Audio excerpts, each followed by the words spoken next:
The other day I was streaming over at twitch.tv/theblackokage, and during that 4-hour session, the chat and I conducted a wide array of high IQ conversations. Eventually, the topic of Dragon Ball came up. The chat and I debated over our favorite sagas, our favorite fights, and our favorite characters. And during the debate of the best characters, people were dropping names such as Vegeta, Hit, Goku, Jiren, Trunks, and the voluptuous Merid.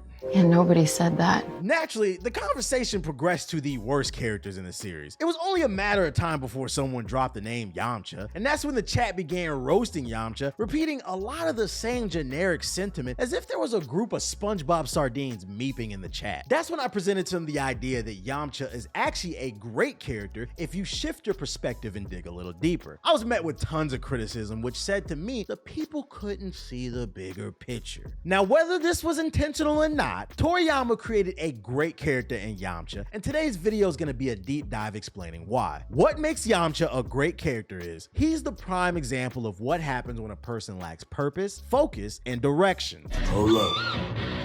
Let him.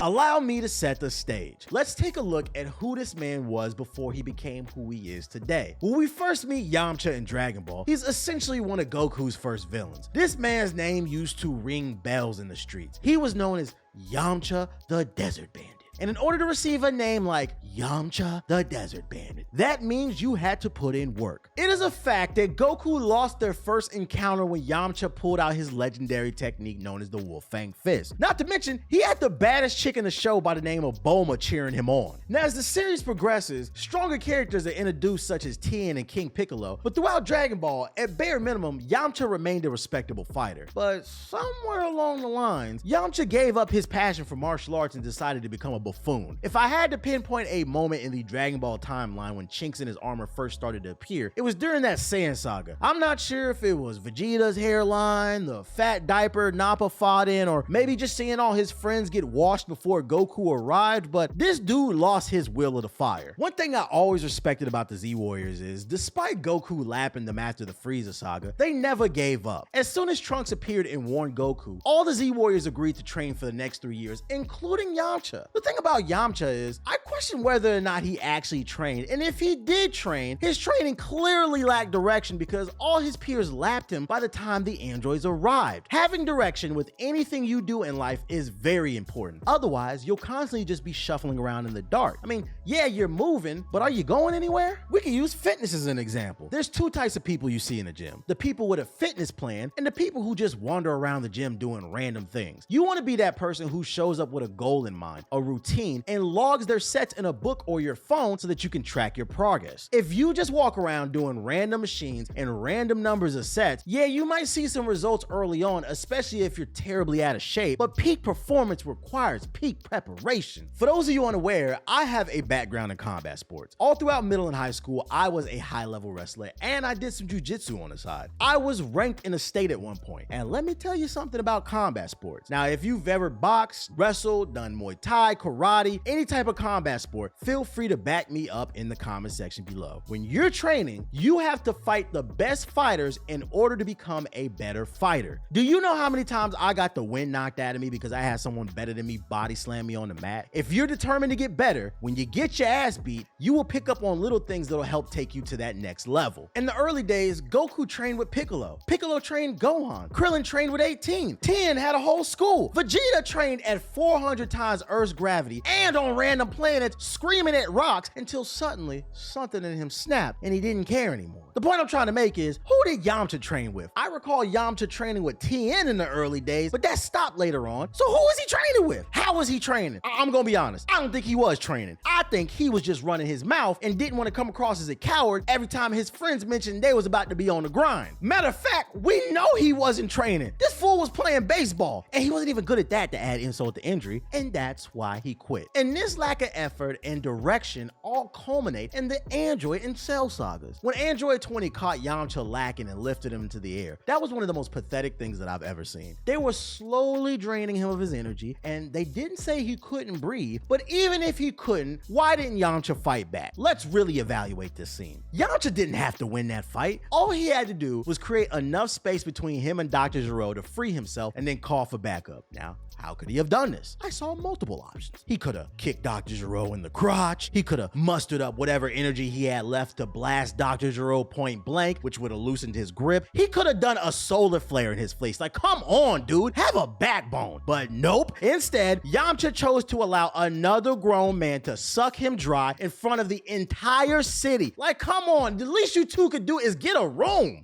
Pause. Eventually, the gang does find Yamcha. Krillin whisks him away to safety where he's given a sensu bean. And then after that, Krillin wanted to pull up for all the smoke. Hell, even Bulma wanted to pull up to help the squad, and she had a newborn baby in her hands. And what does Yamcha do? He starts shaking in his boots. Now, eventually, he did follow Krillin, but don't get it twisted. That was due to peer pressure, because once again, he lacks purpose and direction. And this is when Yamcha's coward arc begins. And it's really not an arc either. Yamcha becomes a coward for the rest of the show. Yamcha is that one friend from high school that everyone in your friend group kind of outgrew, but he's not doing drugs or anything self-destructive, so you have no reason to be mean and push him out of the friend group. Thus, he lingers around and just kind of annoys you. Yamcha has several rock bottoms, and the worst part is, one of his rock bottoms involves him literally lying dead at the bottom of a rock. But the worst one is, if you notice, once Yamcha became a coward, that's when he lost his girl. And it all stems from his lack of training, direction, purpose, focus. Listen, Yamcha and Bulma had been dating since Dragon Ball. And when they were dating, I'd argue Yamcha was on his purpose and she stuck by him because of that. But he kept taking L after L after L. And it all culminated in him losing his girl to Vegeta. And there were early signs he was going to lose his girl to Vegeta, but he couldn't see it. This man Vegeta punked Yamcha in front of his girl. Don't remind me.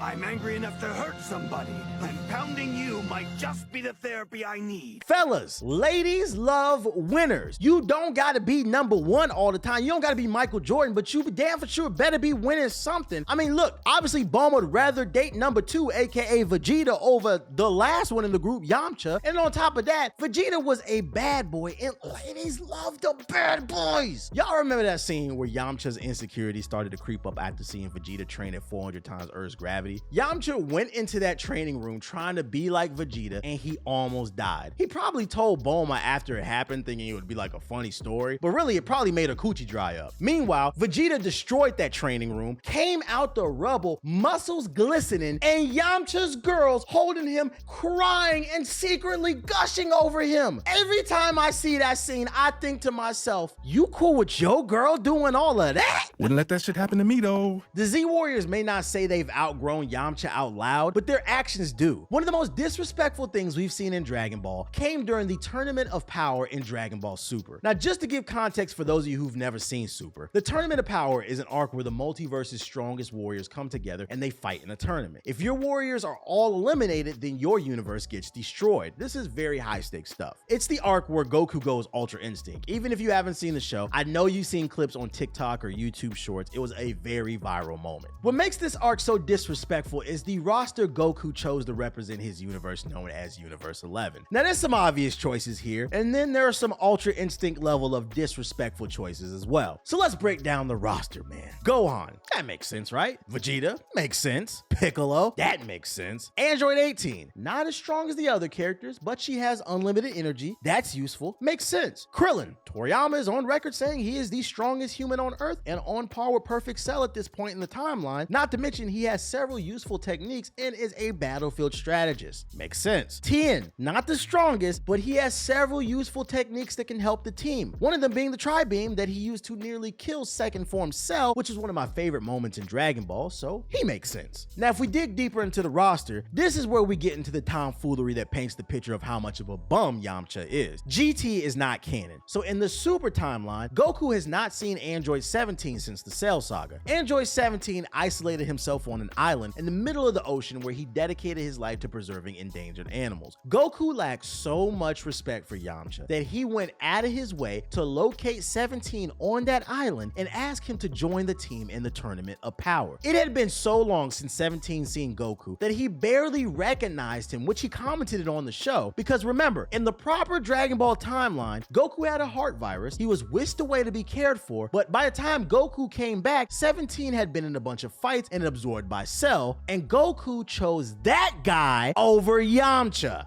Point number 2.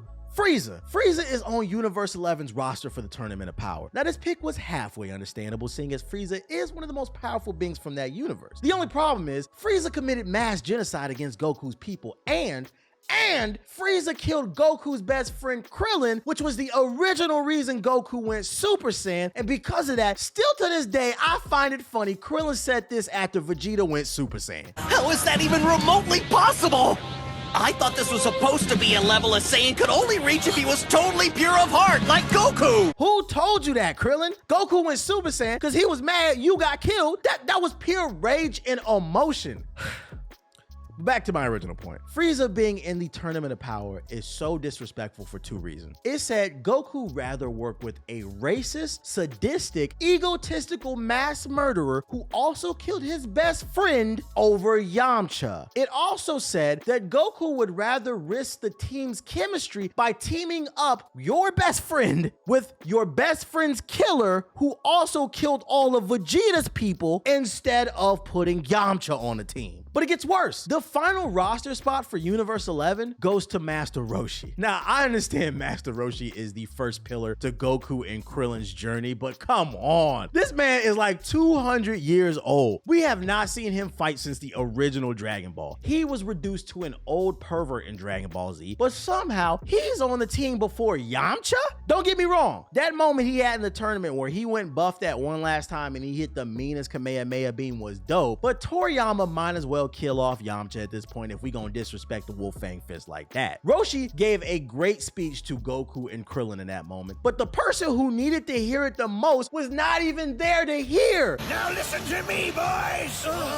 Always remember these words. Work hard, study well, and eat and sleep plenty. That is the Turtle Hermit way. They say a wise man learns from another man's mistakes, so learn from Yamcha's mistakes. Yamcha is a great character because he's a walking life lesson. Yamcha is a big metaphor for how your life can turn out for the worst when you think everything's a joke, you don't assert yourself, you don't practice, you don't have your friends back, and you just become content with the way that things are. Life is constantly evolving, and if you don't adapt, you'll eventually become a shell of yourself. But hey, I'm just saying.